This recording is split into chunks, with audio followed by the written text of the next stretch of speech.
sapagkat ang tingin nga po namin dito that the threat is serious, active, and continuing doon po sa banta sa ating presidente. At dahil ito ay seryoso, aktibo at patuloy na umiiral, ay nagiging banta na rin po sa ating pambansang seguridad. Sapagkat anuman pong banta sa seguridad ng ating Pangulo ay banta po sa ating national security. Sumalang na sa witness stand si NBI Director Melvin Matibag. Sa kanyang testimonya, sinabi niyang hindi na raw bago ang dahas kay VP Sara. Ang kapatid naman ng bise na si Congressman Pulong nakisama na rin sa usapan. Kaya naman tingin ng NBI, nagkaroon sila ng sabuatan. Nasaan si VP Sara? Nasa ibang bansa ayon sa kanyang opisina. Sa impeachment trial, kailan kaya sisipot mismo ang pangalawang Pangulo? Magandang gabi, ako po si Pinky Webb. Ako naman si Willard Check. At ako si Corina Sanchez Rojas, live mula sa Senado. Simulan na natin ang agenda. NBI Director Melvin Matibag sumalang na sa impeachment trial ni VP Sara. ICC affidavit ng Davao Death Squad member ikinanta.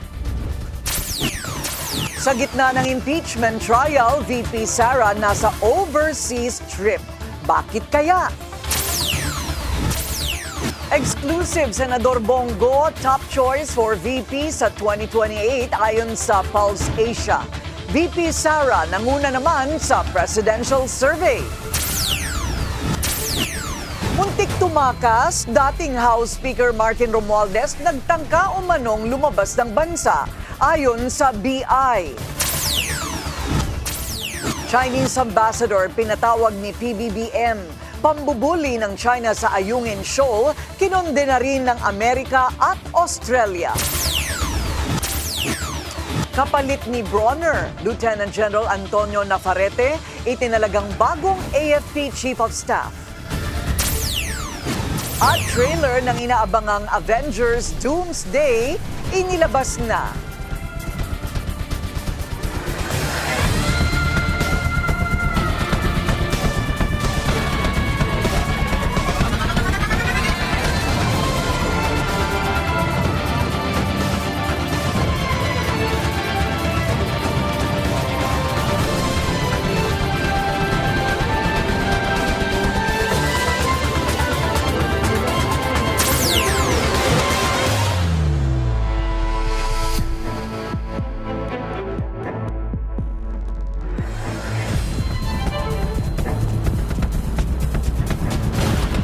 Day 8 ng impeachment trial ni Vice President Sara Duterte, muling lumutang ang pangalan ng dati umanong Davao Death Squad member na si retired police officer Arturo Las Canas. Narito ang agenda report ni Hannah T. Live nag-uulat mula rin dito sa Senado. Hannah, bakit nga ba lumabas si Las Canas sa testimony ni NBI Director Melvin Matibag? Corina, salaysay nga ng isang dating DDS o Davao Death Squad member ang isa sa mga kinonsidera ng NBI para masabing meron daw pattern of violence itong si VP Sara para planuhin yung umano'y naging banta niya laban kay Pangulong Bongbong Marcos. Hindi lang daw kasi banta, kundi plano ng patayin si PBBM ayon kay NBI Director Melvin Matibag. Siya na ang huling testigo para sa reklamong pagbabanta ni VP Sara laban kina PBBM, First Lady Liza at dating Speaker Martin Romualdez. Tingin nga po namin dito that the threat is serious, active, and continuing doon po sa banta sa ating presidente. At dahil ito ay seryoso, aktibo, at patuloy na umiiral, ay nagiging banta na rin po sa ating pambansang seguridad. Sapagkat anuman pong banta sa seguridad ng ating Pangulo ay banta po sa ating national security. Bumuo ang NBI ng isang special task force para imbestigahan ang threats sa buhay ng Pangulo noong Abril. Bahagi umano ng pattern ng dahas ng bise na kinonsidera ng NBI ay affidavit umano na nakuha nila mula sa isang open source investigation. Yan ay kay self-confessed former Davao Death Squad member na si retired policeman Arturo Las Cañas. Aligasyon ni Las Cañas na bahagi raw ang bise sa pag-initiate ng Oplan Tokhang sa Davao City noong siya pa ay mayor nito. Nilalarawan po at sinasabi nitong ni Arturo Las Cañas na ang Vice Presidente mismo ay kasama doon sa Oplan Tokhang, isa sa mga arkitekto ng Oplan Tokhang. At dito rin po niya sinabi na instead na barilin at patayin para hindi nalalaman ng media, ay kidnapin na lamang yung mga subject po, mga shabu users o kaya yung pong ibang gumagawa ng krimen o nagtitinda ng droga at ibaw na lang po sa isang quarry. Na kung saan natagpuan po literal nitong Laod Quarry na mayroon pong mga biktima ng extrajudicial killings. May kopya rin daw ang ICC ng salaysay ni Las Cañas at iba pang ebidensya sa ngayoy kaso pagdating sa kampanya kontra droga. Sinubukang harangin ng defense team ni VP Sara ang pagbabasa ng kopya ng salaysay umano ni Las Cañas na dokumento ni Matibag dahil wala raw itong maayos na pirma at hindi ito notarized. Words, without the proper notarization and without the proper signature, then it is a mere scrap of paper. We cannot allow this witness to build his testimony based on this document. Kalaunay nagpaliwanag si Matibag na sa open source intel galing ito at malaki raw ang value ng dokumento sa direksyon ng kanilang investigasyon. Pinayagan ni Presiding Officer Cheese Escudero na basahin ito bilang bahagi ng investigation ng NBI. Sinabi sa salaysay na okay daw kay VP Sara bilang alkalde na lelo ang pagpatay sa pamamagitan ng kidnapping at paglibing sa kanila sa quarry. Corina, kabilang ang isang video mula sa isang Rage Coalition rally noong Abril ang ipinresenta ng House Prosecution kanina kung saan binanggit doon yung pahayag ni Davao City Mayor Baste Duterte laban kay Pangulong Bongbong Marcos. Pakinggan natin yung nasabing video. Tama na yan. That's okay. Isang ulo lang naman ang kailangan namin. Ang ulo ni Bongbong Marcos! May pagkakatulad daw ang nilalaman ng mga pahayag ng bise sa mga pahayag ng kanyang kapatid sa nasabing rally. Sabi ni Matibag, nakilala niya rin ang ilang mga senador na hindi pa pinapangalanan na dumalo sa nasabing rally at ilang miyembro umano ng PDP laban kung saan dati na rin siyang naging miyembro. Balik sa'yo, Corina. So Hana, may impormasyon na ba sa kung sino raw yung kinausap mismo ni VP Sara na parang hitman ba or gun for hire na papatay sa first couple at sa dating speaker? Yes, Corina, kinumpirma na ni NBI Director Melvin Matibag na meron na silang persons of interest at leads doon sa kanilang investigation pagdating sa kung sino ba itong individual na kinausap umano ni VP Sara na patayin itong si PBBM, ang kanyang asawang si First Lady Liza at si dating Speaker Martin Romualdez sakaling merong mangyari sa kanya. Pero tumangging idetalye ni Matibag itong mga nangyayari ngayon sa investigasyon para raw protektahan ang kanilang mga informant. Balik sa'yo, Corina. So darating ba ang panahon na Hana na malalaman natin kung sino itong mga di umano ay kinontrata ni VP Sara? Corina, base doon sa daloy nung nangyayaring cross-examination kay Matibag sa trial, sinabi niya na continuing naman daw yung investigation and if time permits, aasahan natin yan mula sa ahensya dahil sa ngayon hindi pa raw kasi tapos yung kanilang investigation at para raw hindi magkaroon ng problema doon sa kanilang leads ay hindi niya muna ito idinetalye. Corina. Maraming salamat, Hana T. Nag-uulat ng live mula rin dito sa Senado. Tila may sabuatan daw para ipapatay si PBBM ayon kay NBI Director Melvin Matibag. Yan ang agenda report ni Isaiah Mirafuentes ng Abante Live mula dito sa Senado. Isaiah, ano nang iyong update? Yes, Corina, nasa ika-8 araw na nga tayo ng impeachment trial laban kay Vice President Sara Duterte. At sa loob ng impeachment court, Corina, medyo mainit-init pa rin ang mga bangayan, ang palitan ng mga argumento ng magkabilang panig.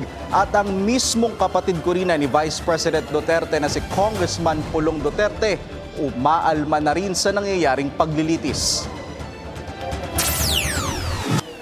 Nakisawsaw na si Davao City Congressman Pulong Duterte sa umiinit na impeachment trial ng kanyang kapatid na si Vice President Sara Duterte. Sa kanyang pahayag, sinabi ni Pulong na tila fishing expedition ang paglilitis dahil inimpeach muna ang bise bago raw maghanap ng ebidensya. Ito matapos payagan ng impeachment court na ipasabina ang financial records ng VP. Pero para sa prosekusyon, mali si Congressman Pulong. Hindi naman ganon yung final namin na request for subpoena dahil alam na namin na meron kailangan makuha. At ang naging basehan namin ay yung mga nangyari sa Committee on Justice. Maliwanag na hindi ito fishing expedition dahil mula pa lang sa simula, no, tukoy namin ano ang specific na mga accounts na gusto naming makita. No? Kapag ho kasi sinabing fishing expedition, ibig sabihin nito, wala kang basihan. At sa paglilitis ngayong araw, nadamay na rin ang isa pang Duterte na si Davao City Mayor Sebastian Baste Duterte. Isang ulo lang naman ang kailangan namin, ang ulo ni Bongbong Marcos! Gusto ko, tanggalin mo ulo niya ba? Kapansin-pansin po na makikita natin na nanggagaling sa isang pamilya ang pagbabanta sa ating Pangulo at parehas na nag-refer sa ulo ng Pangulo. Kung kaya naman, iniisip po ba namin kung meron bang kasabwat o may sabwatan sa pangyayaring ito? Corina, sinabi rin kanina ni NBI Director Melvin Matibag na ang sinabi raw ng ikalawang Pangulo ay hindi daw pagbabanta, kundi isang pagpaplano. Dahil tila nga yung nangyaring press con noong November 2024, tila raw inaanunsyo na ni VP Sara ang kanyang planong pagkitil sa buhay ng first couple at ni former House Speaker Martin Romualdez. Maliban dyan, Corina, sinabi rin ni Matibag na ang ginawa raw ng bise ay kasiraan sa national security ng bansa. Corina. Maraming salamat kay Saya Mirafuentes ng Abante. Nag-uulat ng live mula rin dito sa Senado. Makakasama naman natin ngayon House Prosecutor Terry Ridon. Magandang gabi po sa inyo, Congressman Ridon. Maraming salamat. So, was today to you a victory? Ano po sa inyong assessment? Well, every day is a victory for the prosecution. No? So yesterday was a victory, today was a victory. Maganda po yung mga inilahad po ng mga testimonya po ni Director Matibag. Nabanggit po niya yung not just the actual threats that we had seen before, but he revealed yung pong continuing threats ng atin pong pangalang Pangulo. Pag sinabi po natin continuing threats, ano po ang eksaktong ibig sabihin noon? May sinabi po siya na may na-contract pong killer, no? Pero ibig sabihin hindi lang niya masabi at this point kasi person of interest pa rin po ang atin pong pinag-usapan dito. Is it a person of interest or persons of interest? Well, I think he said persons of interest. Persons of interest. At yung kanya pong basehan ay mula po sa testimonya ng exactly who? Well, yun po yung hindi niya binanggit, no? But what he said was, meron pa rin po open investigation na ginaganap po ang NBI. So, in due time, probably not during this testimony, yung pong contract killer may be revealed. From the defense, ano po ang inyong ang tumatak po sa inyong isip mula naman po sa defense? Well, syempre, all this time naman they've been trying to impinge on the credibility of all the witnesses, no? So, halimbawa, nagtatanong tungkol doon sa asawa ni Director Matibag as if kailangan magpaalam ng asawa kay Director Matibag doon sa mga pagpapasya niya bilang kongresista sa pagboto para sa impeachment ng ating pong pangalang Pangulo. So, I think these are very irrelevant questions by the defense. No? Okay, so talking about relations, ano naman po ang kaugnayan noong mga pahayag, mga pagbabanta rin ni Ginoong Pulong Duterte dito po sa ikinakaso naman kay VP? Well, mabigat ho yung paglilink, no? Kasi ulo at ulo yung pinag-uusapan. So sinabi niya Vice President Duterte noong nakaraan, gusto niyang pugutan ng ulo ang ating pong Pangulo. Ang sabi ho niya Mayor Baste Duterte in one protest, I think it was a meeting, na isang ulo lang din ang gusto niya. ulo ni Pangulong Bongbong Marcos. I see. That was Baste. Okay. So, ito pong tungkol sa grave threats. Sa palagay po ninyo, this caps it? Will today be the last day? They're asking for a continuance, no? So they wanted to ask more questions tomorrow. So hopefully we will be able to finish tomorrow. So, si NBI Director Matibag pa rin po ang uupo? Tama po. So magtatanong pa rin po ng cross yung pong depensa. Cross. Pero may inaasahan pa po ba tayong idadagdag ni NBI Director Matibag bukas? I think mas tests of credibility na lang naman po yung pinag-uusapan natin. So I think Congresswoman Luistro will do a redirect on some of the cross answers of Director Matibag. Okay. So marami po ang mga nagsabi na doon pa lamang po sa video ay sapat ng ebidensya to find guilt as far as this particular first article is concerned. Impeachable na daw yung pagbabanta. Kung mapatunayan na may kinausap at kinontrata, ang sabi naman nila ay dapat ito ay maging inciting to sedition or sedition. Does it matter? Well, mas bibigat ho siyempre yung usapin, ano? Pero ang totoo naman ho, ang una't pinag-usapan naman ho natin yung pagbabanta. And yung pagbabanta has been proven in the last couple of weeks, no? So sapat-sapat na ho yun para sa amin. So you're not disappointed walang pinangalanan si NBI Director Matibag? Wala naman ho. Kasi siyempre, if it's an open investigation, hindi naman niya ho kailangan sabihin po yung mga pangalan. Okay. May inaasahan pa po ba tayong pasabog bukas? Well, tingnan ho natin. Kasi siyempre, hindi pa naman ho tapos na tapos yung pong testimonya. Okay. So the next article will most likely be on Monday? We'll see po. Kasi kung pagtatapos na lang naman po ng cross bukas, baka naman makapagsimula rin po yung confidential funds bukas. Ayan, okay. Maraming salamat po sa inyong oras. House Prosecutor Terry Ridoni. Salamat po. Hindi lang si VP Sara ang apektado, kundi ang bawat Pilipino. Ito ang babala ng kampo ng bise matapos payagan ng impeachment court ang pagpapasabina sa kanyang financial records. Narito ang agenda report ni Jill Sebandal. Bagamat nirerespeto raw ng depensa ang desisyon ng impeachment court, mariin nilang iginiit na sobrang malawak ang sabina at maaaring magbukas ng panganib na precedent na pwede ring gamitin laban sa ordinaryong mamamayan. Ayon kay Defense Spokesperson Attorney Michael Poa, hindi sila tumutol dahil may itinatago si VP Sara, kundi dahil nakikita nilang nalalagpasan na ang mga limitasyong itinakda ng batas. Hindi naman kami takot sa dokumento. Kung lumabas man yung lahat ng yan, handa din naman kaming harapin bawat isa sa mga dokumento na yan. Kaya lang naman kami nag-oppose dahil we really firmly believe na itong subpoena ay overbroad at may mga batas na maapektuhan that are there not only meant to protect the Vice President or impeachable officers but all of us. Pinag-aaralan na ngayon ng depensa ang mga susunod nilang hakbang. Wala kaming nakita na pwedeng mag-motion for reconsideration. In any case, we're not just focused kasi on either mag-EMR or iaakyat to. Another focus kasi is talagang handa naman tayong harapin to. So kasi kahit umakyat naman tayo, hindi naman tayo nakakasigurado na mabibigyan din tayo ng TRO, hindi ba? So ang focus namin is really whether iakyat or not, we have to be prepared for these documents. Habang nakatuon ang publiko sa mga dokumentong maaaring isisiwalat, sinasabi ng depensa na mas malaki ang nakataya. Ang tanong kung hanggang saan nga ba ang kapangyarihan ng impeachment court at kung maaari bang isantabi ang mga karapatang konstitusyonal sa pangalan ng pananagutan. Para sa agenda, Jill Sebandal, Bernard News Channel. Biyaheng abroad si VP Sara sa gitna ng kanyang impeachment trial. Ayon sa OVP, papuntang Qatar ang bise at dadalo rin sa Forum at Filipino Community event sa United Kingdom. Kasama rin ang The Hague, Netherlands, Germany at Northern Ireland sa kanyang destinasyon. Wala raw government funds na gagastusin ng VP sa kanyang overseas trip. Kinumpirma rin ng Malacanang na pumayag ito sa travel request ni VP Sara.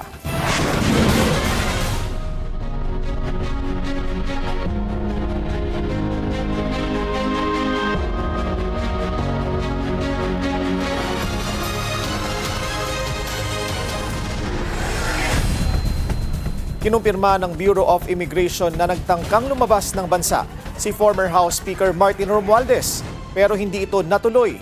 Gayunpaman, sinabi ng BI na handa itong ipatupad ang precautionary hold departure order laban sa mambabatas.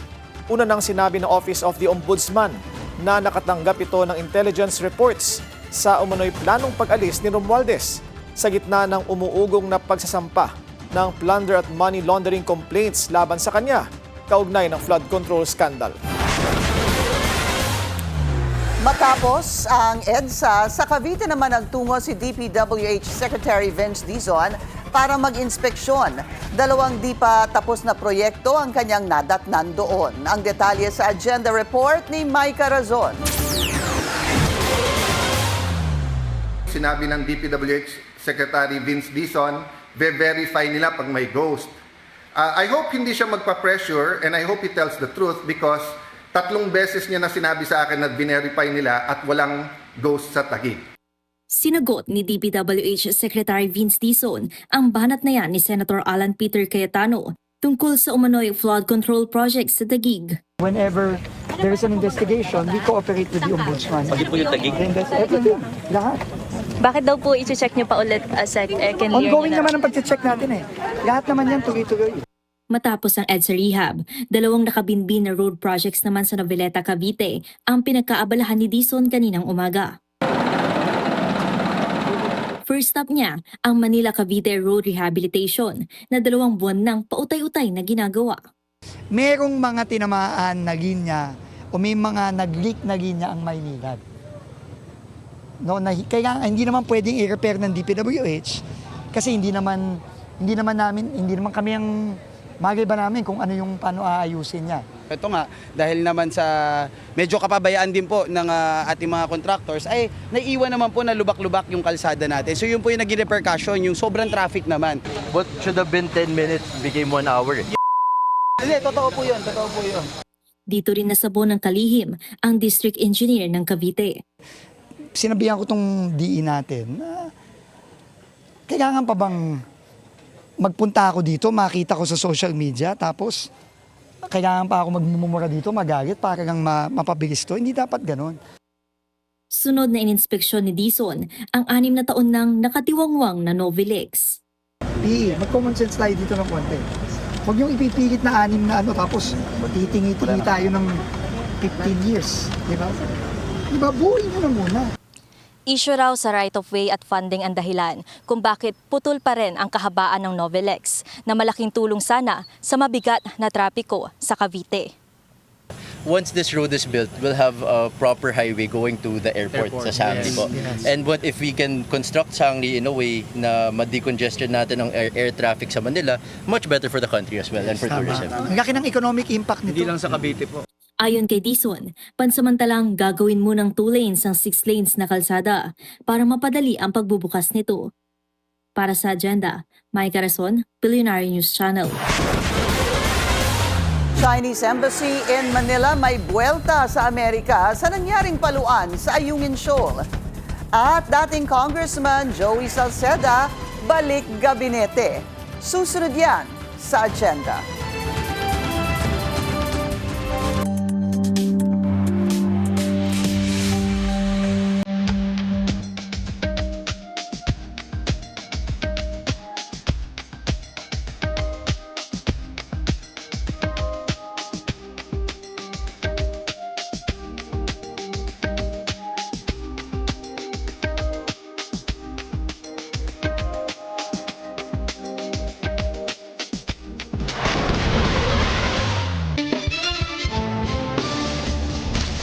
Traffic check muna tayo ngayong Martes sa Marcos Highway, SM Marikina.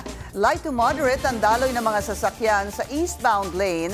Mabilis naman ang sa westbound lane. Ang Pangulo na mismo ang kumondena sa panibagong insidente ng pambubuli ng Chinese Coast Guard sa West Philippine Sea. Ipinatawag na rin ng Pangulo si Chinese Ambassador Jing Huan. Narito ang agenda report ni Ivy Reyes. Mananatiling diplomatiko ang Pilipinas sa pakikipag-ugnayan sa China sa kabila ng pinakabagong pambubuli ng Chinese Coast Guard sa Ayungin Shoal. Pero may reaksyon si PBBM sa lumalalang tensyon. Kinukundina po niya. Kinukundina po ng Pangulo ang mga ganitong klaseng pangyayari. Hindi raw ninanais ng Pangulo ang ganitong mga insidente. Kinondi na rin ng Estados Unidos ang tinatawag nitong dangerous at escalatory actions ng China sa Ayungin Shoal. Destabilizing naman kung ilarawan ng Australia ang ginawa ng China laban sa Pilipinas. Nasa Pilipinas din kasi si Australian Foreign Minister Penny Wong para sa 59th ASEAN Foreign Ministers Meeting. At sa gitna ng tensyon sa West Philippine Sea, inanunsyo niya ang isang 413 million peso drone package para sa Philippine Coast Guard na magpapalakas sa kanilang surveillance capability. Kapwa ring nanindigan ng US at Australia na legally binding ang landmark 2016 South China Sea arbitral ruling ng Pilipinas. Kung magbabago ba ang estratehiyang diplomasya ng bansa laban sa China? Sa panahon po ngayon ay kailangan pong aralin din ng Pangulo pero hindi po nadadaan sa dahas ang anumang pakikipaglaban sa karapatan. Hindi pinag-uusapan dito ang laki ng iyong teritoryo, ang lakas ng iyong puwersa, kundi pakikipaglaban sa katotohanan at kung ano ang iyong karapatan. Kinumpirma rin ng Malacanang na ipinatawag ni PBBM si Chinese Ambassador Jing Xuan sa harap ng sigalot sa laot. Para sa agenda, Ivy Reyes, Billionaire News Channel. Kinundi na naman ng Chinese Embassy in Manila ang umano'y panghihimasok ng Amerika sa nangyaring insidente sa Ayungin Shoal. Git ng embahada, hindi naman parte ang Estados Unidos ng maritime issue at lalo lang nitong pinalalala ang tensyon sa rehiyon. Sinisisi rin ito ang mga tropa ng Philippine Navy dahil hindi raw nila pinansin ang paulit-ulit na babala ng Chinese Coast Guard, bagay na pinalagan ng AFP. Ang action ng ating mga rubber boats was merely to drive them away. And it was non-confrontational, it was defensive in nature, it was within the rules of engagements. Sila ang nag-provoke, sila ang lumapit. Kinundena ng Association for Philippines-China Understanding ang racist AI video na inilabas ng Chinese media laban sa mga Pilipino. Pero umaasa pa rin ang grupo na madadaan sa diplomasya ang issue. Yan ang exclusive agenda report ni Dobby de Guzman. Stupid monkey! We gave you the other lyrics! Here it is. Oh, for goodness sake! Ito ang AI video ng China Daily na patuloy na nagpapasama sa loob ng maraming Pinoy. Agad naglabas ng opisyal na pahayag ang Association for Philippines-China Understanding o APCO, isang non-government organization para kondinahin ang panlalait. Para sa presidente at chairman ng grupo na si Atty. Raul Lambino, dahil sa pag-alala sa 2016 Arbitral Award on China Sea, tumindi ang di pagkakaunawaan ng dalawang bansa. Pero mainam na ito ay mapag-usapan at kailanman ay hindi raw dapat maidaan sa pang-aalipusta. Ang mainam naman po rito ay hindi po yan pahayag na nanggaling sa isang opisyal ng pamahalaan ng China o hindi nanggaling po yan sa mamamahayag ng China Daily. Pero kahit nasaan man po yun nanggaling, kung galing po yun sa ordinaryong mamamayan ng China o opisyal ng China o kaya pahayagan ng China, ay hindi tayo papayag na basta ganun na lamang po ang kanilang gagawin sa atin. 4 na taon nang nakabase sa China ang international political analyst na si Professor Ana Malindog Uy. Sa kabila ng issue, maayos daw ang pagtrato sa libu-libong Pinoy na nagtatrabaho rito. Anya, nananatili pa namang pinakamalaking economic partner ng Pilipinas ang China. Pero dahil sa West Philippine Sea issue, bumaba ang financial at infrastructure investment ng China sa Pilipinas. China and the Philippines, when you talk about the relationship, it's like a hate and love relationship, you know. There are issues and concerns that there's some kind of animosity, but when you talk about people-to-people relation, cultural relations, and even business to a greater extent, you have that kind of functional relationship, but there's such a thing as love in there. Ito ang dahilan kung bakit sa pakikipagtulungan ng Chinese Ministry of Foreign Affairs at Chinese Embassy sa Manila, aktibo ang APCO sa promosyon ng academic, cultural at people-to-people exchange program. Katunayan, nitong July 13 hanggang July 18, nagtungo ang ilang kinatawan ng media, business at legal sector ng Pilipinas sa mga makasaysayan at ipinagmamalaking tourist attraction sa iba't ibang probinsya ng China. Naniniwala ang APCO na people-to-people diplomacy ang susi para hindi lumala ang hidwaan ng dalawang bansa. Para sa agenda, Dobby de Guzman, Billionaire News Channel, Dunhuang, China. Tukoy na raw ng PNP ang dalawang suspect sa pamamaslang sa political vlogger na si Mima Alicia. Ayon kay PNP Chief Jose Melencio Nartates Jr., mga hired killer ang salarin at isang sindikato ang nasa likod umano ng krimen. Kilalang anti-Duterte at PBBM supporter si Alicia. Binaril siya ng riding in tandem sa Caloocan City noong Biyernes. We have already a good case against the suspect. We have already identified the suspects and still the investigators, the probers are hot on their tracks. As of now, we are trying to make some arrests but sinasabi ko nga, we have a good case already. Nagpaabot ng pakikiramay si PBBM sa pamilya ng pinaslang na political vlogger na si Mima Alicia. Nakiisa rin ng ilang senador sa panawagan para sa hustisya. Ang detalye sa agenda report ni Hannah T. Dumalaw sa lamay ng nasawing vlogger na si Mima Alicia, si Palace Press Officer Claire Castro. Nakiramay siya sa pamilya nito na mula na rin daw mismo sa Pangulo. Nung nalaman po ito, may first name. Sabi na po, hindi pwede ate itulong. Sabi ko, ma'am, inaayos na po. Sabi na po, ito po, totoo po to. Nasa message ko po to. Isa sa akin niya po, si Mima sa kanya mga atasan. Kami po yung first lady. Yan po. Hindi man daw sila personal na nagkikita ni Alicia. Parang magkakalapit na raw talaga ang mga vlogger. Matagal na raw supporter ni PBBM si Alicia. Biyernes ng umaga, naispatan ang dalawang suspect na sakay ng motorsiklo sa tapat ng bahay nito sa Caloocan City at saka siya binaril. Sinubukan pa siyang dalhin sa ospital pero tanging ang partner niya lang ang nakaligtas. Malaki ang pasasalamat ni Senator Kiko Pangilinan kay Alicia. Nakaambag daw kasi ang pagiging matapang nito sa kanyang 2025 senatorial campaign. Kahit hindi raw madali, nanindigan ito sa tama at ipinakita ng vlogger na buhay ang demokrasya sa bansa. Hindi raw dapat matapos lang ito sa pagdadalamhati, kundi sa masusing investigasyon sa kanyang pagkamatay. Bumisita rin si Senator Risa Ontiveros sa lamay ng vlogger at sinabing kaisa siya sa pagtawag ng hustisya. Nagpasalamat din ito sa suporta ni Alicia. Kasama ng senadora si dating Senator Sonny Trillanes, nakitang kinakausap ang ina ng biktima. Tuloy-tuloy naman ang pagbibigay ng seguridad ng PNP para sa pamilya ni Alicia habang gumugulong ang investigasyon sa pamamaslang. Para sa agenda, Hannah T. Billionaire News Channel.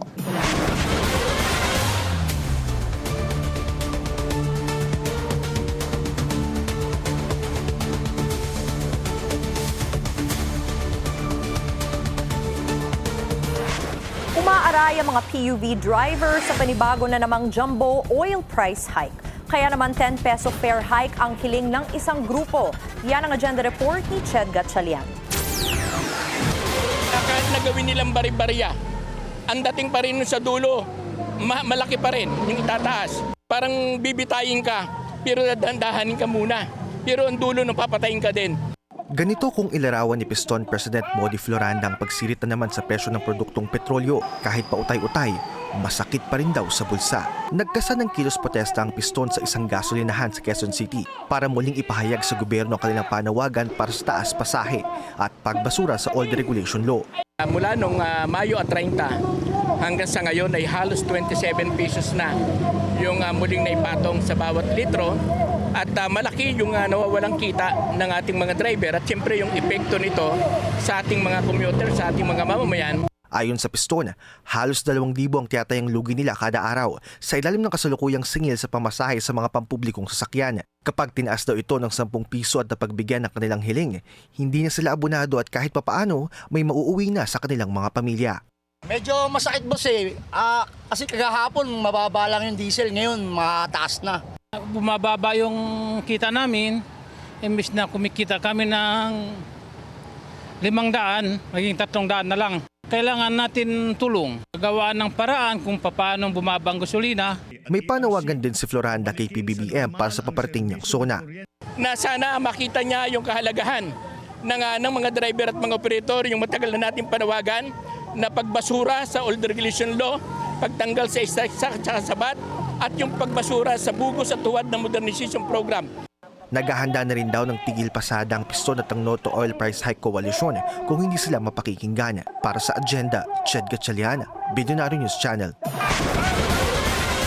Nabubulok na ang nasabat ng Bureau of Customs na misdeclared frozen agricultural products sa Port of Manila. Galing China raw ang kontrabando na nagkakahalaga ng mahigit 23 million pesos. Narito ang agenda report ni Andrea Salve.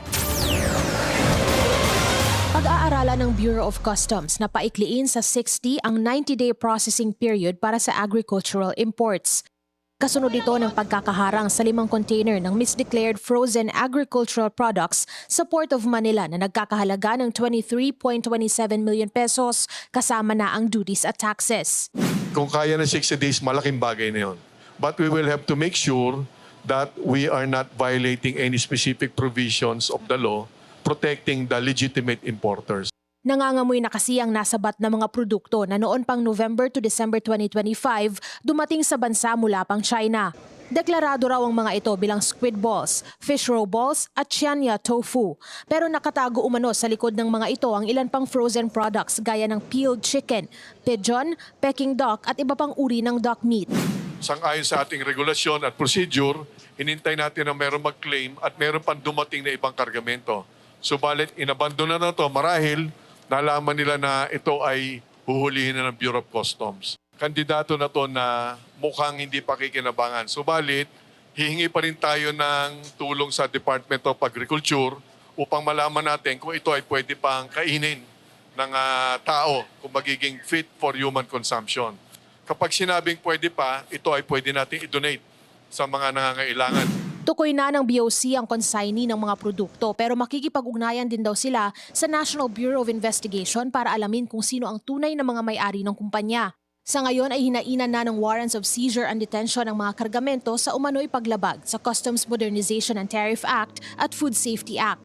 Sinisilip din ng BOC ang posibleng pagsasampa ng reklamong paglabag sa Anti-Agricultural Economic Sabotage Act laban sa mga nasa likod ng tangkang pagpupuslit. Para sa Agenda, Andrea Salve, Billionaire News Channel. Balik kabinete si former Albay Congressman Joey Salceda. Itinalaga siya bilang bagong kalihim ng Presidential Legislative Liaison Office. Ang PLLO ang nagsisilbing tulay sa pagitan ng Office of the President at Kongreso para isulong ang priority bills at policies ng gobyerno. Naging Presidential Chief of Staff noong 2007 si Salceda at humawak na rin ng iba't ibang posisyon sa pamahalaan. Sa isang pahayag, pinasasalamatan niya ang Pangulo para sa tiwala at malugod niyang tinatanggap ang kanyang bagong trabaho. Exclusive, ilang BNC host pasok sa senatorial preference survey ng Pulse Asia. At ang unang trailer ng Avengers Doomsday. Susunod yan sa Agenda.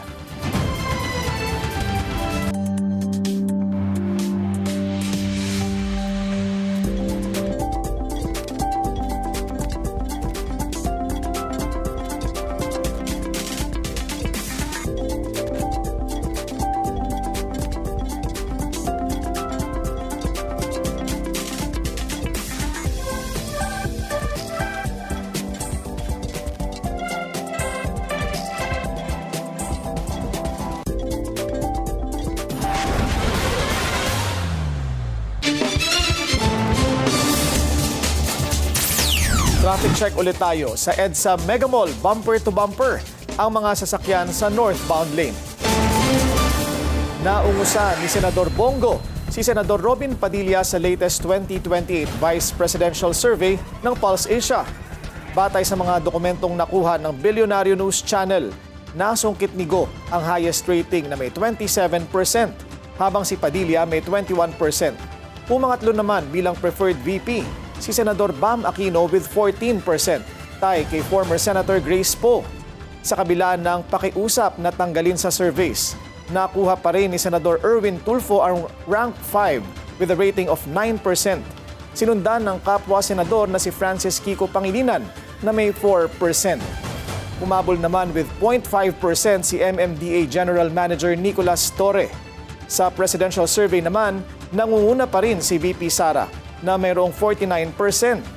Nakabuntot sa kanya si Naga City Mayor at former Vice President Leni Robredo with 26%.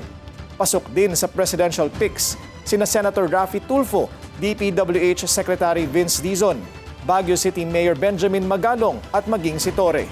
Ginawa ang survey mula June 28 hanggang July 3 at 6, 2026. Nakuha rin ng ilang hosts ng Billionaire News Channel ang pulso ng publiko matapos lumabas sa latest Pulse Asia survey para sa 2028 senatorial elections. Pinakamataas sa lineup si Politico Talks host Jimmy Bondoc na may 14.9% at pumwesto sa rank 13 to 25. Pasok din si agenda anchor at veteran journalist Corina Sanchez Rojas na nagtala ng 10%. Kabilang din sa listahan ng ilang hosts ng The Spokes tulad nina Attorney Trixie Cruz Angeles, Attorney Edwin Lasierda at Attorney Barry Gutierrez. Kumumpleto naman sa listahan si political commentator Jess Falsis na isa rin sa regular hosts ng Politico Talks. Pinangalanan na ni PBBM si Lieutenant General Antonio Navarrete bilang 61st Chief of Staff ng Armed Forces of the Philippines. Bago pamahalaan ang sandatahang lakas, ano-ano nga ba ang kanyang mga naging papel? Narito ang agenda report ni Francis Folpe. Si Lieutenant General Antonio Navarrete ang bagong talagang Chief of Staff ng Armed Forces of the Philippines. Siya ang hahalili sa nagretiro ngayong araw na si General Romeo Browner Jr. Si Navarrete ay mula sa Philippine Military Academy, Bikislahi, Class of 1990 at dating Commanding General ng Philippine Army. Papalitan siya ngayon ni Lieutenant General Donald Gumiran bilang bagong Army Chief. PMAR din si Gumiran mula sa Tanglao Diwa Class of 1992, Tubong Isabela at Bihasa bilang Scout Ranger. Recipient si Gumiran ng Distinguished Service Star, Gawad sa Kaunlaran at Bronze Cross Medal. Isang full-blooded Scout Ranger din ang bagong AFP Chief of Staff. Kasama sa kanyang karanasan ang mga combat mission mula sa Kalinga, Apayao sa norte, Negros sa Visayas hanggang Basilan, Maguindanao, North Cotabato at Zamboanga Peninsula sa Mindanao. Minsan na ring pinamunuan ni Navarrete ang Presidential Security Group. Malaki rin ang naging papel niya sa peace efforts ng gobyerno sa MILF. Siya rin ang commander ng West Mincom noong 2025 midterm elections.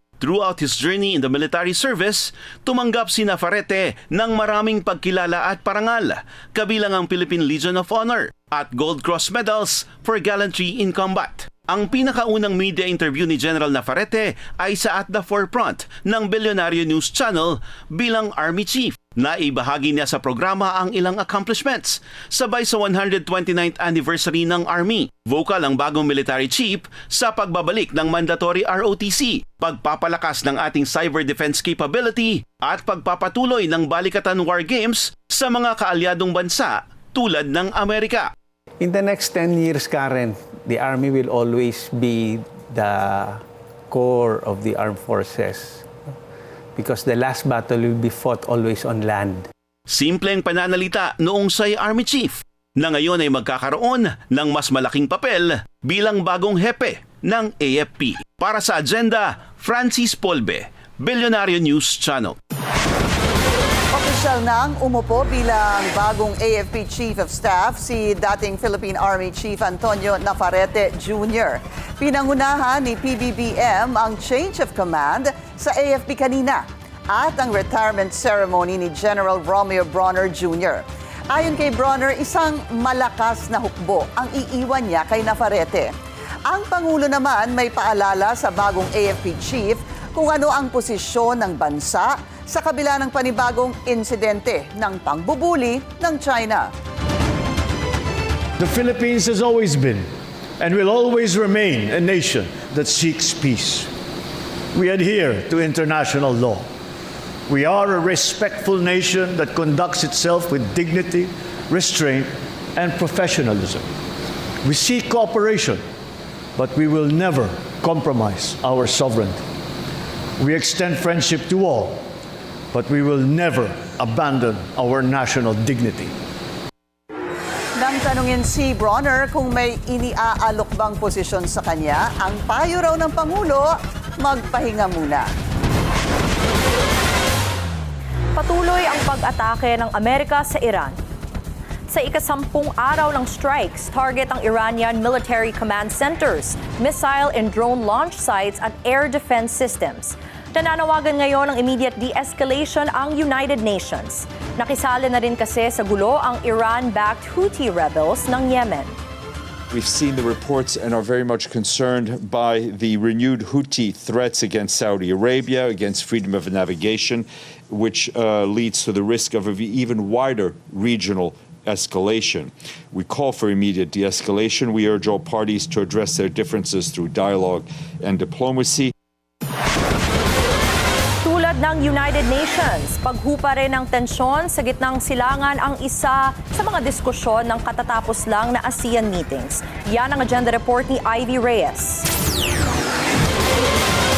Tapos na ang 59th ASEAN Foreign Ministers meeting ngayong hapon kung saan sentro ang panawagan ng Pilipinas sa pagkakaisa ng 11-member Association of Southeast Asian Nations sa harap ng mga balakid sa rehiyon. Ayon kay Foreign Affairs Secretary Maria Teresa Lazaro, nahaharap sa anyay 3 U's ang rehiyon: upheaval, uncertainty, and unpredictability. Tamang-tama raw ang tema ng ASEAN ngayong taon dahil dumarami raw ang sumusubok sa kapayapaan at seguridad ng ASEAN. This theme reflects our shared conviction that while the challenges before us continue to grow in complexity, our greatest strength remains our collective resolve to navigate and shape the future together. Isa sa mga dokumentong napagkasunduan ng ASEAN ay ang pahayag ng asosasyon sa nagpapatuloy na giyera sa Iran. Ikinababahala ng ASEAN ang paglala ng tensyon at epekto nito sa trade, energy at food security ng buong mundo. Nananawagan din ng ASEAN ng diplomasya at paggalang sa international law. Alas 8 naman ng umaga kanina, dumating si US Secretary of State Marco Rubio para dumalo rin sa ASEAN. Para sa agenda, Ivy Reyes, Billionaire News Channel.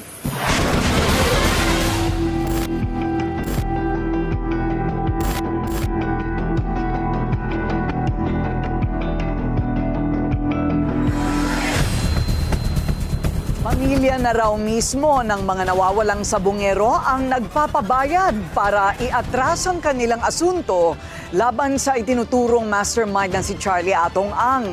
Kung ganito ang sitwasyon, tuluyan na bang mababaon ang kaso? Narito ang exclusive agenda report ni Joash Malimban. Aabot umano sa 30 million pesos ang unang alok ng isa sa pamilya ng missing sabungeros sa kampo ni na billionaire gambling boss at alleged missing sabungeros mastermind, Charlie Atong Ang. Yan ang inilahad ni Jaja Pilarta, isa sa pamilya ng mga biktima na kabilang sa grupo na hindi umano nagpapaareglo. Ang 30 million pesos daw na ito kapalit ng pag-urong ng kanyang reklamo laban sa mga akusado. Ipinakita sa amin ni Jaja ang ilang screenshots ng pag-uusap nila ng individual na ito. Mismong isa rin daw sa pamilya ng missing sabungeros ng kabilang grupo ang tila nagiging middleman pagdating sa mga negosasyon. Ang umano'y nanliligaw sa mga pamilya ng missing sabungeros na makipag-areglo. Si Attorney Caroline Cruz, ang Executive Director ng Pitmaster Foundation at isa sa mga abogado ni Ang. 30 million nang dinidil ko sa kanila. Kaso mukhang hindi sila payag, parang gano'n. Sabi niya. Basta kailangan 30 million per complainant. Sinabi niya. Tapos sabi ko, mukhang malabo yun. Sabi ko, napakadaming complainant yan, hindi maglalabas ng tag to 30 million yan. Yan ang sinabi ko sa kanya. Sabi niya, basta yun ang 30 million. Una nang lumitaw ang grupo ni na Jaja noong Hunyo at sinabing 5 na lang silang active complainants. Ang 22 complainants daw kasi nakasama nila sa loob ng 5 taon, buwan-buwan na umanong tumatanggap ng 40,000 pesos mula sa kampo ni Ang. Ang kapalit, ang hindi pagdalo sa mga court hearing para mapahina ang kaso. Nakakuha ang Billionaire News Channel ng isa sa reply affidavits ng mga pamilya na itinuturong nagpaareglo na. Sa salaysay ng isa sa mga pamilya, sinabi nito na naghinala raw siyang hindi nagsasabi ng buong katotohanan ang missing sabungeros case star witness na si Julie Dondon Patidongan. Mayroon daw kasi umano itong sariling pag-aareglo na pinaplano sa kampo ni Naang kasama ang iba pang pamilya. Dahil daw sa mga pagdududang ito, pumayag daw siya makipagpulong kay Cruz kasama ang iba pang pamilya ng missing sabungeros sa tanggapan ng Pitmaster Foundation. Nais daw kasi nilang malaman ang katotohanan tungkol sa pagkawala ng kanilang mga mahal sa buhay. Una nang sinabi ng ilang pamilya na tumanggap sila kay Cruz ng 20,000 pesos na tulong matapos makipagpulong dito. Pero ayon sa isa sa mga pamilya na nakadalo ng isa sa umano'y meetings, hindi lang pag-aabot ng tulong ang napag-usapan. Nung makaharap na po namin kasi si Attorney Caroline, una nagkikwento muna siya tungkol doon sa pagkasangkot niya, na bakit daw kinasuhan namin siya, na number 3 pa raw siya. Nung kalahatian na, yun na, napapag-usapan na ng mga pamilya, si Attorney Caroline kasali na tungkol na doon sa magiging sistema ng usaping areglohan. Magkano po yung sinabi nila? Ang natatandaan kong sinabi nung kasamahan ko is 50 parehas nung sa case 1. Huwag naman daw ganong kalaki kasi kung ganon daw kalaki, magbabayad na lang sila ng judge. Kasalukuyang nasa ilalim ng preliminary investigation ang nakasampang obstruction of justice complaint laban kina Cruz at ilang pamilya ng missing sa Bungeros na pinili na umanong makipag-areglo.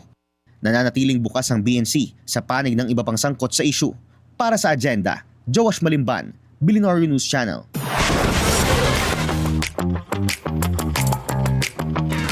Marvel fans, assemble! Inilabas na finally ang unang trailer ng inaabangang Avengers Doomsday.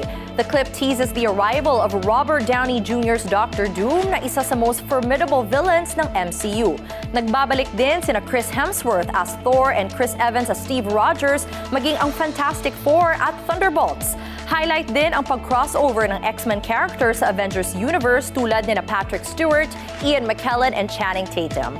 The film comes 7 years after Endgame, which became one of the highest-grossing movies of all time. Doomsday will hit cinemas on December 18.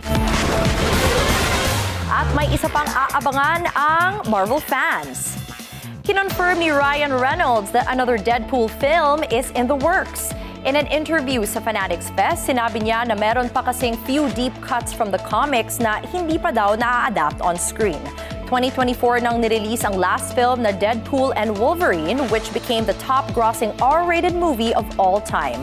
Una nang sinabi ni Reynolds that a fourth installment would feel redundant and posibleng maging supporting character na lang daw moving forward ang kanyang chaotic anti-hero. From a new Deadpool film to another Bourne movie. Kinumpirma rin ni Matt Damon na may plano na for a 6th installment sa beloved action franchise. The actor told ESPN they're already trying to nail the story down. They want it daw to feel like the first 3 films. 2016 pa nang lumabas ang huling pelikula na Jason Bourne. And just this weekend, nirelease ang latest blockbuster ni Matt Damon na The Odyssey, which has become Christopher Nolan's biggest debut since The Dark Knight Rises in 2012. Mark Wahlberg shocks fans with his latest IG post.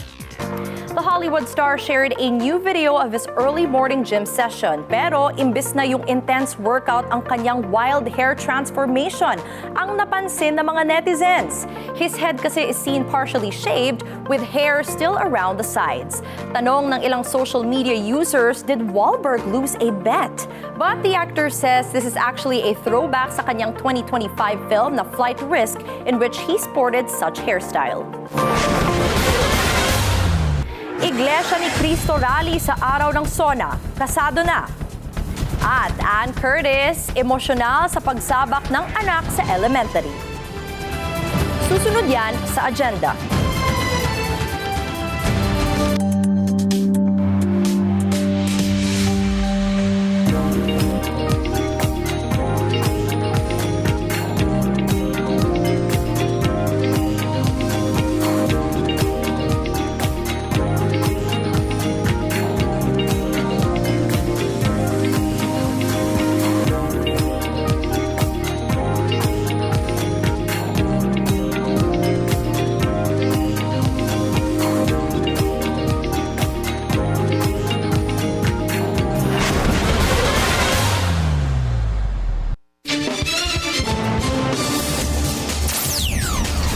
Isa pang traffic check ngayong Tuesday rush hour sa EDSA White Plains, light to moderate ang daloy ng mga sasakyan sa north and southbound lane. Baliklansangan ng mga miyembro ng Iglesia ni Cristo sa July 27. Muli silang magtitipon sa Commonwealth Avenue kasabay ng ikalimang State of the Nation address ni PBBM. Libo-libo ang inaasahang dumalo ayon sa PNP. Nakahanda naman daw ang mga pulis para sa seguridad. Nakaayos na yan, nakalatag na yan. Okay? We have our zipper zones, zipper line, we have our no rally zone, we have our barriers, we have our CDM, etc. Name it, nandun lahat. Dagdag ng PNP, kailangang makakuha muna ng permit ang INC bago sila payagan sa gagawin nilang aktibidad sa SONA. Ilang araw bago ang ikalimang State of the Nation address ni PBBM, tumitindi ang panawagan na hindi lang mga accomplishments ang ilatag ng administrasyon, kundi pati ang malinaw na direksyon para sa nalalabing 2 taon ng kanyang termino. Ayon sa senior speechwriter ni dating Pangulong Noynoy Aquino, higit sa lahat, katapatan at pag-unawa sa tunay na kalagayan ng mga Pilipino ang inaasahang marinig sa SONA. Sa programang memo ng DNC, sinabi ng senior speechwriter ng yumaong si Pangulong Noynoy Aquino na si Micael Co na dapat maparamdam ni PBBM sa taong bayan na kanyang alam ang pinagdadaanan at saloobin ng mga Pilipino sa ngayon. Sana sabihin niya na mawala na lahat ng mga adik para wala nang nasasaksak na rider. Kawawa naman kasi yung mga rider. Kung ano na yung estado ng flood control kasi every time na magkakonduct sila ng hearing, tax ng mga Pilipino yung ginagamit or inuubos nila.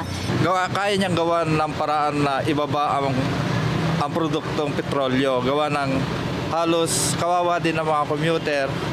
Ang mga driver hindi rin kumikita, gawa ng hindi naman tumataas ang pamasahe.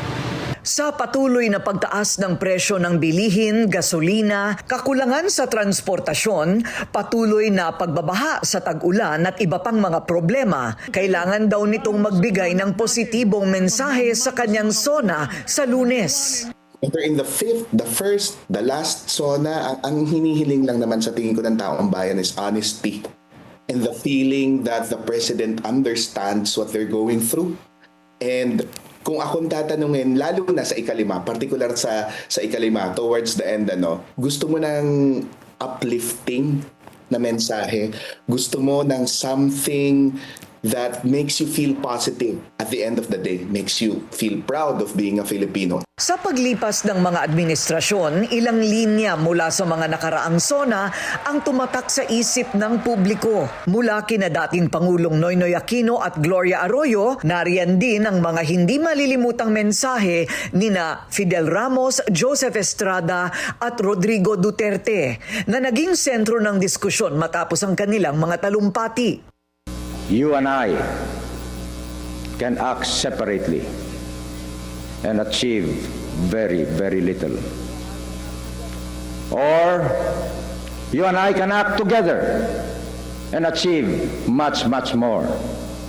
Naniniwala ako na kapag nagawa natin na tayo'y nagkaisa-isa, tayo'y nagkasama-sama, lahat ng uri ng pagsubok ay malalampasan natin. Paparamihin natin ang mga kababayang may trabaho. Paparamihin natin ang mga batang makapag-aaral sa kolehiyo. Paparamihin natin ang mga kababayang may sariling tahanan. Paparamihin natin ang pamilyang may pagkain sa mesa.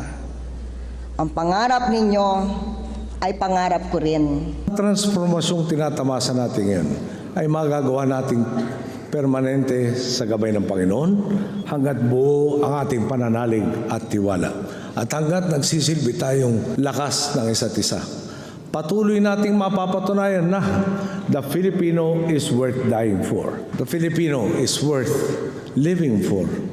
At idagdag ko naman po, the Filipino is definitely worth fighting for. Your protest, which I find the way misdirected, then you got it all wrong. Your concern is human rights. Mine is human lives.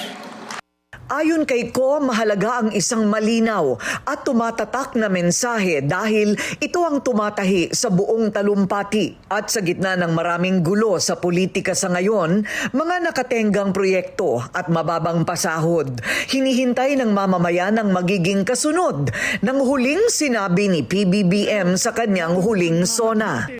Mahiya naman kayo sa mga kabahayan nating naanod o nalubog. Sa Lunes, inaasahang ilalatag ng Pangulo ang direksyon ng kanyang administrasyon sa nalalabing 2 taon ng kanyang termino habang hinihintay ng publiko kung anong mensahe ang maiiwan sa kasaysayan bilang pangunahing headline ng kanyang ikalimang SONA. Pinadaragdagan ng DICT ng 2.7 billion pesos ang budget para sa eGov.ph at digitalization efforts ng bansa. Alamin kung bakit sa agenda report ni Che Sulit.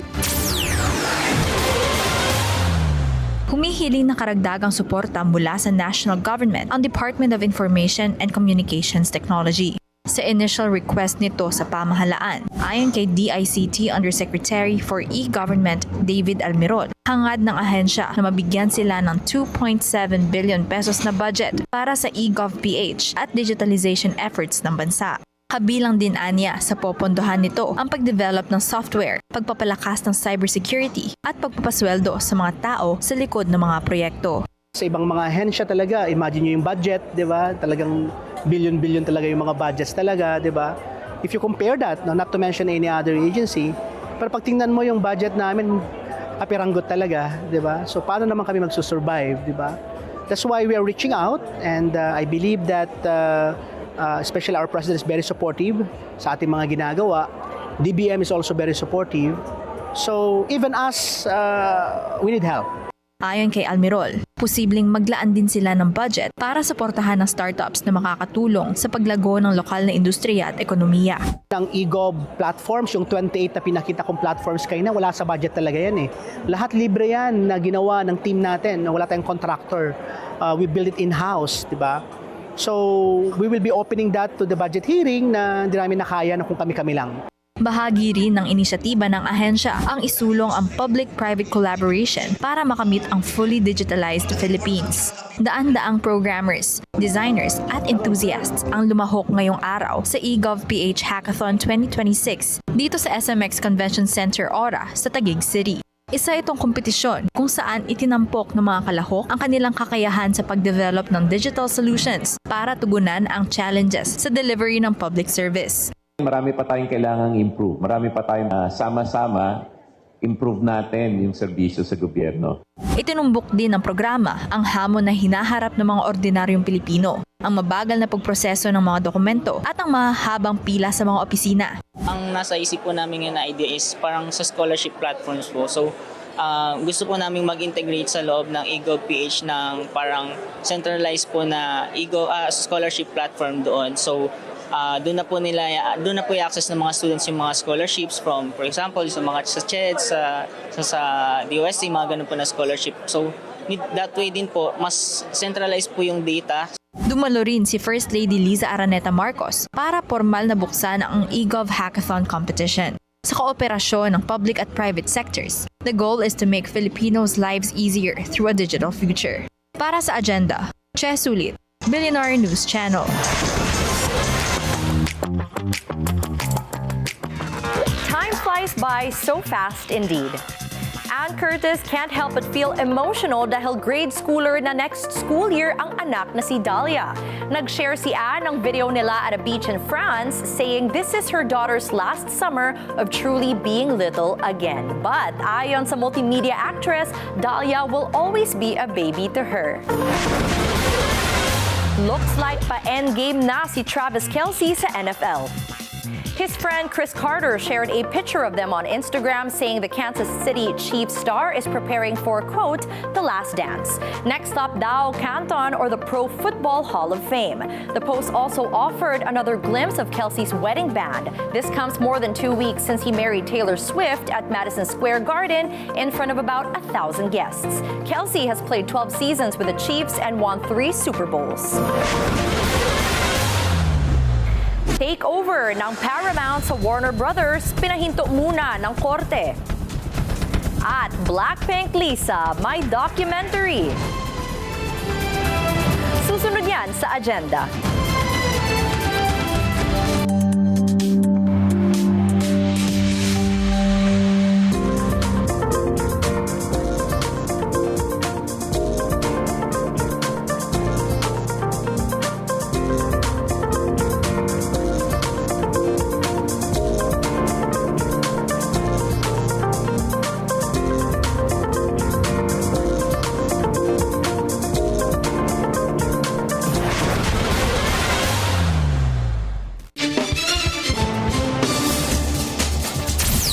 Traffic check ulit tayo sa EDSA Camp Aguinaldo.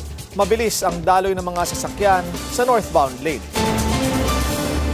Kapapasok lang na balita, inanunsyo ni Senate Impeachment Court Presiding Officer Francis Cheese Escudero ang bagong schedule para sa paglilitis ni VP Sara. Ayon kay Escudero, simula July 29 ay gagawin na ang paglilitis. Simula alas 10 ng umaga hanggang alas 3 ng hapon. Wala ring trial sa July 27 at 28 para bigyang daan ng SONA ng Pangulo sa Lunes at kontra SONA sa Martes. Simula August, gagawin ang sesyon ng Senado pagkatapos ng paglilitis tuwing alas 4 ng hapon. Tila one step closer na ang Department of Health sa pagkamit ng 95% coverage target sa pagbakuna kontra tigdas sa Metro Manila.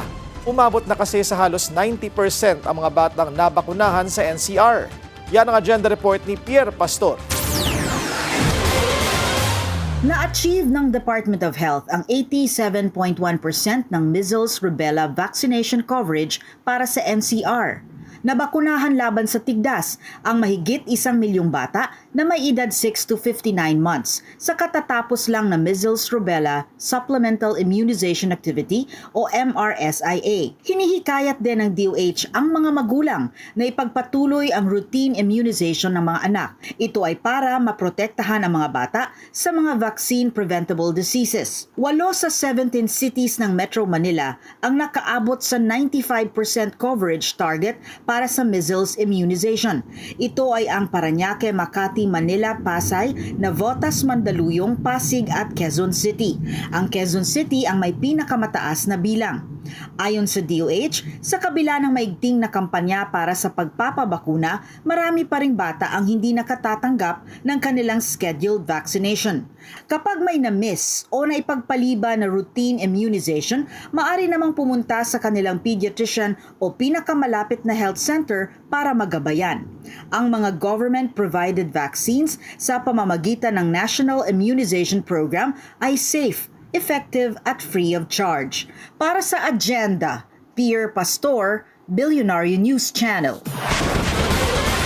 At update naman tayo sa lagay ng panahon mula sa ating ka-weather, BNC resident meteorologist Benison Estereja. Benison. Pinky isang low-pressure area ang nabuo sa labas ng Philippine Area of Responsibility Lunes ng gabi. Huling namata ng LPA kaninang alas 3 ng hapon, higit 1,500 kilometers po sa silangan ng Eastern Visayas sa malayong parte ng Philippine Sea. Ayon sa Pag-asa, papasok ang LPA either ngayong gabi or bukas ng umaga at posibleng maging bagyo na matapos ang ilang oras. Pag naging bagyo, bibigyan po ito ng local name na Quiapo o magiging pang-11 bagyo for 2026 at pang-4 na for the month of July. Sabi ng Pag-asa, kikilos ang pre-Quiapo, pahilagang kanluran at maaring tumbukin po itong Northern Luzon mula Biyernes hanggang Sabado. Hindi rin po inaalis ang tsansa na lumakas pa ang potensyal na bagyo bilang severe or tropical storm bago ito mag-landfall. Kaya ka-weather, manatiling tumutok sa updates at warnings ng ahensya at ihanda na ngayon pa lamang ang inyong bahay at ari-arian laban sa malakas na hangin at ulan. Sa weather forecast ng Pag-asa bukas, July 22, araw ng Miyerkules, sa Luzon pinakamaulan mula umaga hanggang gabi dito po sa may Bicol Region at Mimaropa dahil sa habagat at trough o yung buntot ng potensyal na bagyo. Kaya huwag niyo pong kalimutan ang inyong payong. Sa natitirang bahagi ng Luzon, kabilang ang Metro Manila, maaraw pa rin po o bahagyang maulap mula umaga hanggang tanghali. Subalit sa hapon, may aasahan muling pagkulimlim, kagaya dito sa Metro Manila at mga nearby areas ngayong hapon. At may chance rin po ng saglit na thunderstorms Lalo na po sa may Ilocos Region, sa may Abra, Benguet, halos buong Central Luzon and Calabarzon at maging dito rin po sa Metro Manila. Sa Palawan, Visayas at Mindanao, ihanda na po ang inyong payong or kapote bukas dahil umaga pa lamang may tsansa na po ng light to moderate rains, lalo na sa may Palawan, Western Visayas, Negros Island Region, Zamboanga Peninsula and Bangsamoro Region. Pagsapit ng hapon at gabi, dadalas pa po ang pagkulimlim sa buong Visayas, Mindanao at Palawan at dadalas na rin po ang malalakas na ulan at thunderstorms. Kaya ka-weather, mag-ingat sa banta ng baha at landslides at makipag-ugnayan po sa inyong local disaster risk reduction and management offices kung kinakailangan ng rescue o evacuation. At yan muna ang napapanahong balita ngayong Martes. Ako po inyong ka-weather Benison Estareja na nagsasabing ang swerte darating sa tamang panahon.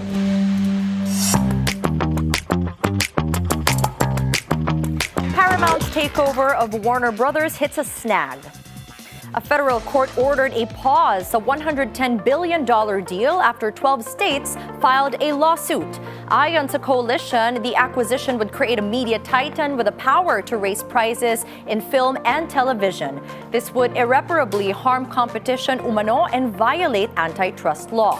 But Paramount argues the deal is actually pro-competitive since it will create a stronger rival to dominant players like Netflix and Amazon. Delaying the merger din daw would only harm entertainment workers who have already suffered through years of industry disruption. May documentary si Blackpink Lisa. Titled Always La Lisa, magpe-premiere ito sa Toronto International Film Festival which will be held from September 10 to September 20. Ayon sa official description, tungkol ang pelikula sa pivotal year ng superstar in which she launched a solo career, pursued acting, and built a brand. Lisa made her acting debut last year in HBO's The White Lotus. Nag-perform din siya sa FIFA World Cup opening ceremony and became the first K-pop artist to hold a residency in Las Vegas. Hanggang may balita, nariyan ako. Ito ang pangako ng ating kasamahang si Corina Sanchez Rojas matapos tanghalin bilang Best News Anchor sa first ever Famous Broadcast Awards. Ang detalye sa agenda report ni Laika Cuevas. Corina for the win. Kinilalang agenda anchor ng Billionaire News Channel na si Corina Sanchez Rojas bilang Best News Anchor sa kauna-unahang Famous Broadcast Awards nitong Lunes, July 20 na ginanap sa Manila Hotel. Wow, ganito pala ang feeling ng Famous Award. Napakabigat pala nito. Pwede bang isang nga? I think, no? Hindi ba? Okay. Marami pong salamat. Yes, apat na tingada na po akong nagbabalita. Hindi masyadong nalata. Bukod dyan, ibinahagi rin ni Corina na sa kabilang ng mahigit 40 years niyang karanasan sa media, marami pa rin siyang natutuklasang kwento. Sa loob po ng apat na dekada, pakiramdam ko po sa isip ay nagawa ko na lahat, nakita ko na lahat. But guess what? Marami pa palang mga bagay na nangyayari sa bayan natin at sa bawat kwento ng Pilipino na hindi ko pa alam at hindi ko pa nakikita. Nabanggit ng veteran journalist ang kasalukuyang pangyayari sa Senado bilang halimbawa ng mga balitang patuloy na nagbibigay ng interes sa publiko. At habang may balita, nariyan po ako. Hanggang ako po'y nakapagsasalita pa at nakakatayo. Sa huli, walang hanggang pasasalamat ang nais ipaabot ni Corina sa patuloy na pagtitiwala sa kanya ng mga Pilipino na maghatid ng patas at mas pinaigting na pagbabalita. Ito'y dahil lamang po sa lahat ng sumusuporta rin sa aking naging karera ng 40 taon sa telebisyon. Maraming salamat po sa inyong suporta at sa FAMAS. Thank you so much. Para sa agenda, Laika Cuevas, Billionaire News Channel.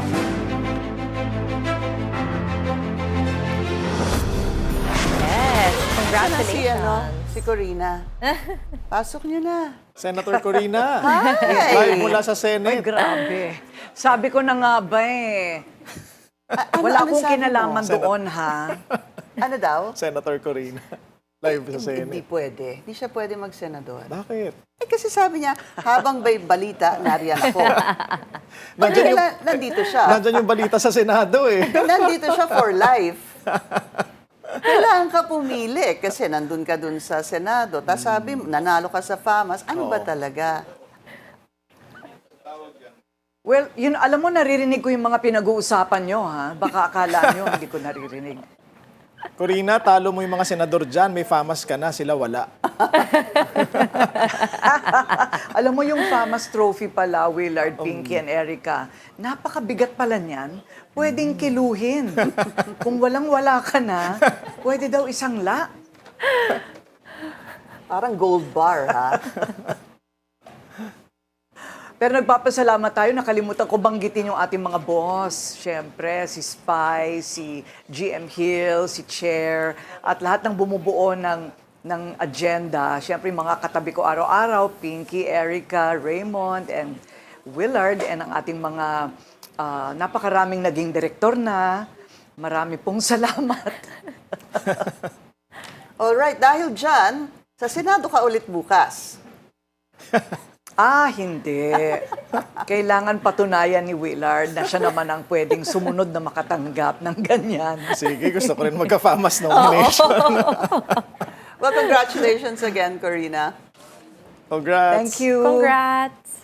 At yan po ang ating agenda ngayong gabi. Ako po si Pinky Webb. Ako naman si Willard Cheng. Para sa mga karagdagang balita, bisitahin ang aming official website, bnc.ph. Ako naman si Erica Christensen.